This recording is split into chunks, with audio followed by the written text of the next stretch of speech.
Hey, what's up guys, my name is Charlie. Today we're going to be reacting to some more Nostalgia Critic, and it's going to be Siskel and Albert tributes. Oh boy, I believe those are the two famous critics.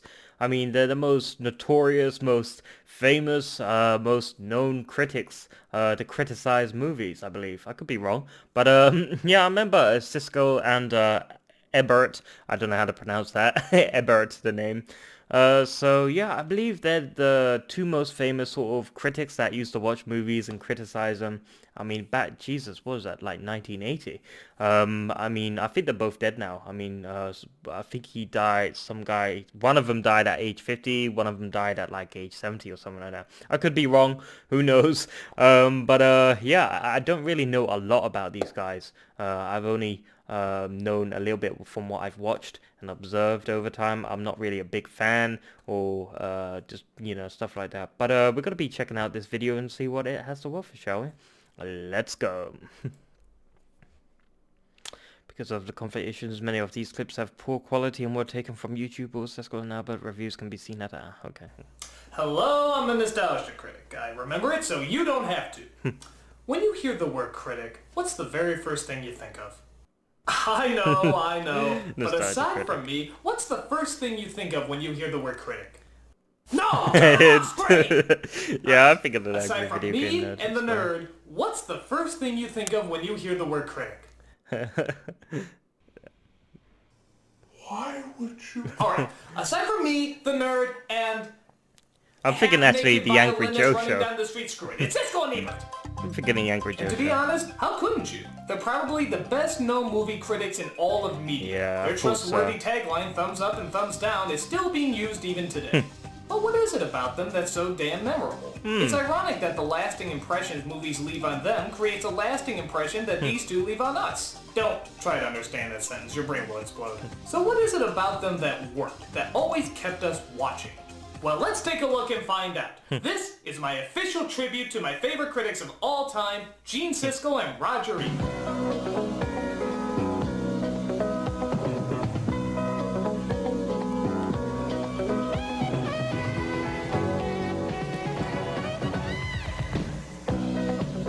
Oh boy, yeah, they're both dead.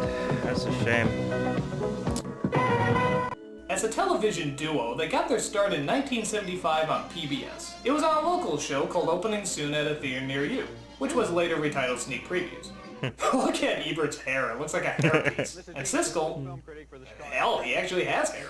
Ha! I can match it! I had goofy hair in the past, and no hair right now!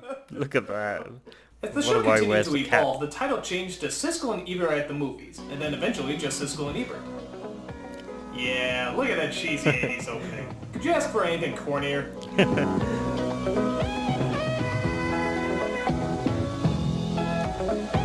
Oh boy. The Full House. Actually, at the end here, when they start to argue, I would always joke about what I thought they were saying. Did you kill the hooker? No, I thought you killed her. I didn't kill her, I thought you killed her. It was your job to kill her, remember? Well, we better change our identities. Now, the idea of putting movie critics on TV was nothing new. In fact, a lot of critics had done it before. But this was one of the few times where the formula was putting two critics together so they can compare and analyze their opinions. You didn't like this movie? No, you didn't like Little Norman Gold? Most critics would just go on by themselves, delivering their review much like how they would write it for an article. This movie is filled with wonders for every family, for kiddies and for daddies and, of course, for mummies. But that's where Siskel and Ebert differed. They didn't just speak their written review or spew out one-liners. They talked about it, like how most people do. Yeah. What do I know about Nintendo? Very little. But I know this. I once got to the second level of Teenage Mutant Ninja Turtles. Damn. And so in this movie, when they talk about, hey, I got to the third level, and they show the screen, even dummy like me, I know enough that they only got to the first level. But not only did they talk about it, they talked about it in an intelligent way. These were two bright guys who adored movies and adored analyzing what's good about them and bad about them. He has a whole speech about McDonald's stores in Amsterdam that is fun to listen to. The things they talk about are so quirky. I think that this guy is writing some of the most original dialogue since David Mamet. But as you'd imagine, they didn't always agree. And this is where the show really shined. the arguments. People love to see these two go at it. It reminded me. You gotta of defend Clark your Gable opinion if in the you way that he handled this enjoy a role. movie. This is going to astound you, but I'm giving the movie thumbs up. It does astound me. Are you okay? I think if people go with the right state of mind, they're going to have a terrific Yeah, have a time. couple of martinis. But their bickering was only fueled by their opposite personalities. Gene Siskel seemed much more stuck up and snooty than Ebert, which usually meant he would nitpick a movie and measure its pros and cons. I don't like this Joker's voice, but it's the drawing style that really distinguishes Batman Mask of the Phantasm. Roger Ebert, on the other hand, seemed much more emotional and personal, which means he would analyze the movie as a whole, more like an experience. Yeah. It's amusing, it moves, and somewhat to my surprise, I liked it. Because of this, they offset each other perfectly. Their arguments would get so heated that people actually wondered if they really hated each other. Even on other shows, they would always go for the low blow. Valentine's Day, I'm trying to decide whether to get Roger the 30-pound box of chocolates or the 60-pound box. Let's go for like the Mythbusters. You know those ankle rings you can hang upside down, and it's supposed to, you know, bring a lot of blood to the scalp. It might help. I don't know. Damn. So you guys are getting along pretty well, Dennis. It's true their relationship was very hard to figure out. They claim they never hung out outside of work, but the way they acted sometimes, you swear they were brothers fighting over a toy truck. It's Thriller Week on Siskel and Ebert at the movies, and we've got 3 new ones. And the movies, not at the movies. That's this week on Siskel and Ebert and the movies. And the asshole. And that's right. In fact, this video of them shooting a promo has gotten a ton of hits on YouTube, just for that very reason. Roger is the only guy in the history to ever answer yes to every question he's asked at McDonald's. But for as many insults each of them could take, they always dish back double the amount. When they saw Gene walking in with a little kid behind the counter, called for the manager and said, "Mr. Jones, can you come out here? You can understand Mr. Siskel, can't you?" But at least they could agree on one thing. They both fucking hate Protestants. Goddamn Protestants. Biggest thing that happens for them on Sunday is a bake sale. Damn. They So agree they in got to something. decide what color yellow tie to fucking buy. That's right. It's the only fucking religion that has the Reader's Digest as a prayer book. I would just like to point out that not all critics are prejudiced against certain religions. It's still I, funny. for example, am only prejudiced against these. Especially Oh the middle boy. one. Like I said, you can make a joke about Personalities were anything. so That's likable great that about they've been humor. satirized time and time again. You can make My a joke personal about favorites are the Animaniacs anything. episode. If you want to go on national TV and shred someone's career to pieces, you have the right. But when you do that, remember, don't go listing your home address in the phone book.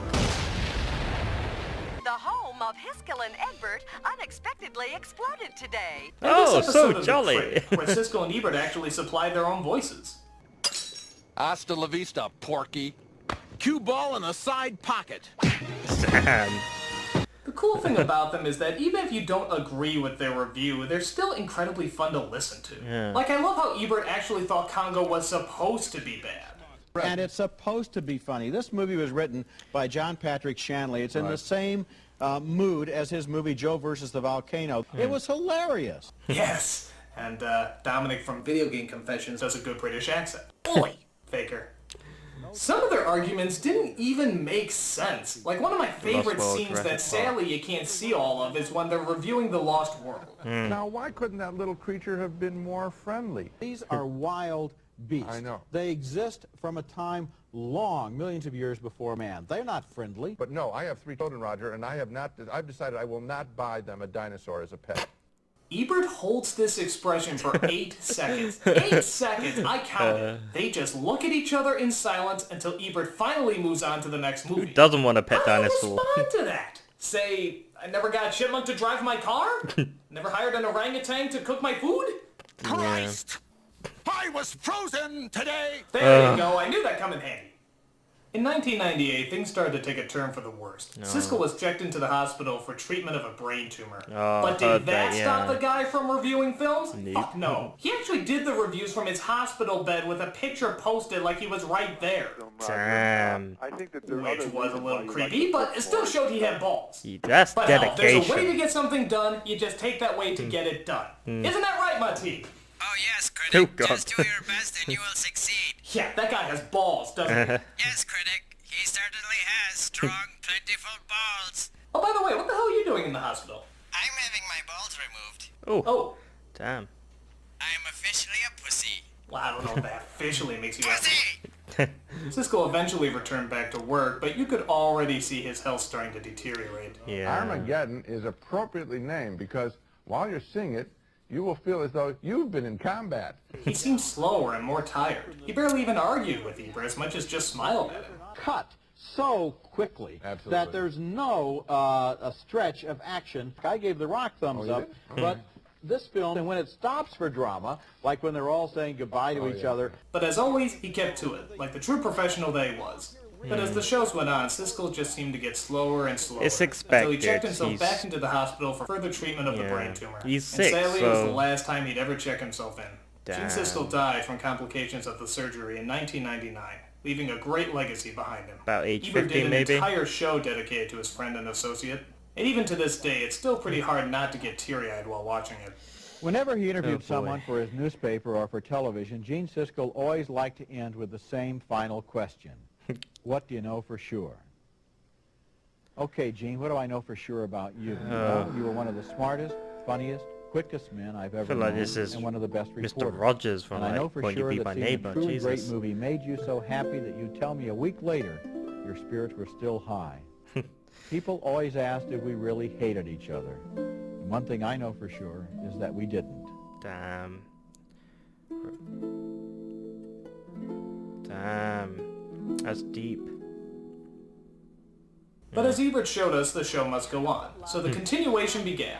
A replacement was needed to fill the seat, and several guest critics were tried out. Some of them were good, some of them were bad.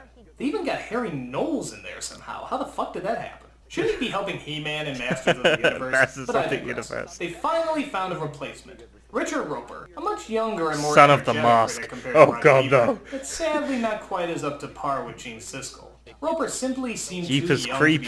to be talking on the Oh, same level that's as an Ebert amazing about a lot of movie. these films. Jeepers For Creepers, example, the first one. Ebert's favorite Right. movie is Citizen Kane. Roper's is Ferris Bueller's Ferris Day Bueller's Off. Day Off, Nothing incredible. wrong with that. I like the movie also, but it does certainly show the difference between the two.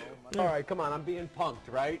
Now let's do your real review. Even though it's obvious Roper really enjoys and admires movies, Siskel and Ebert practically breathed movies. From what they wrote to what they talked about, everything was movies. Roper was a columnist before he became a critic, and because of this, he sort of fell into the same traps that most critics on TV do, trying to slip in the one-liners. Too Fast, Too Furious. That's like saying God, the I hate napkin's good in a bad restaurant. I hate that movie franchise. Who knows what's right for the kids? I swear it Caulfield. seems like English is a second language for her. The obvious joke is Half Past Dead would be a documentary about Steven Seagal's career. But now, to his credit, he seems like a nice enough guy. His columns are funny, he has Star Wars great respect for episode Ebert, 2. and I really liked how he always promoted lesser-known Cabin actors from the films Fever. he reviewed. Jesus. But sadly, disaster struck again. Ebert was diagnosed with thyroid cancer and underwent radiation treatments on his salivary glands. An emergency operation resulted in him losing his voice. Yeah. Because of this, Ebert had to leave the show to Roper, and sadly, would never return. Damn. The show now Age starred 70 Roper he and died, a series maybe? of guest Can't remember. critics. But after not being able to agree with the new direction the producers wanted to take it, Roper left as well. 8 years ago, Disney and America's most beloved and respected film critic Roger Ebert gave me the opportunity to take the seat in the balcony once occupied by the great Gene Siskel. My gratitude will never cease. I want to thank everyone who tuned in and shared their passion for movies. It's been my privilege. It now appeared that the television legacy of Siskel, Ebert, and Roper was officially gone. And it was damn instead it. replaced by these two douchebags. Who the Ben hell are these Lyons two? and Ben Monkey... McKinsey. I hate them already. The show tried to incorporate a lot Ben more McQuincy. interviews, opening nights, and a bunch of other gimmicks that just didn't seem like the original show. Because of this, the show did poorly, and has since then been replaced again by two more critics, Michael Phillips and A.O. Scott. They're a little better, but it's still not the same. That wonderful chemistry and creative energy that only Siskel and Ebert had would never be recaptured. Yeah. But then again, maybe it shouldn't be. That's probably what made them so great to begin with. They Yeah, 'cause both they're shared an unique. understanding and companionship that no other person could duplicate. I think that's what makes it all the more special and all the more lasting. Plus, both Richard Roper and Roger Ebert are still writing. And despite his operation, Ebert says he feels fine. Actually, I think he looks kind of cool. I mean, he has a permanent smile on his face. That's actually kind of awesome. Didn't In the fact, I Joker tried have having that? a permanent smile once, but it only lasted 2 days. In The fact, Joker every time did I it, smile but- now, it hurts like a bastard. Jesus, whore! In fact, I actually got to meet Roger Ebert at a book signing near Chicago. Wow. He autographed one of my favorite books of his, Your Movie Sucks. Damn. In fact, I have the book right here. Look at that pissed off face. I can only hope to see so many bad movies I get that pissed off. So, Let's see exactly what he wrote. Your movie sucks, but you don't. Damn, that's nice. That's You lovely. hear that? Anyone who doesn't like me out there, Roger Ebert, one of the greatest critics of all time, says I don't suck. Wow. Only my movies suck. My movies suck. Ha! So if you haven't watched your share of Siskel and Ebert's wonderful reviews, you can check them out at SiskelandEbert.com, where they literally have every episode they've done all the way from 1986. That's unbelievable. Give it a watch and see why these two are considered the greatest movie critics of all time. I'm a nostalgia critic, I remember it, so you don't have to.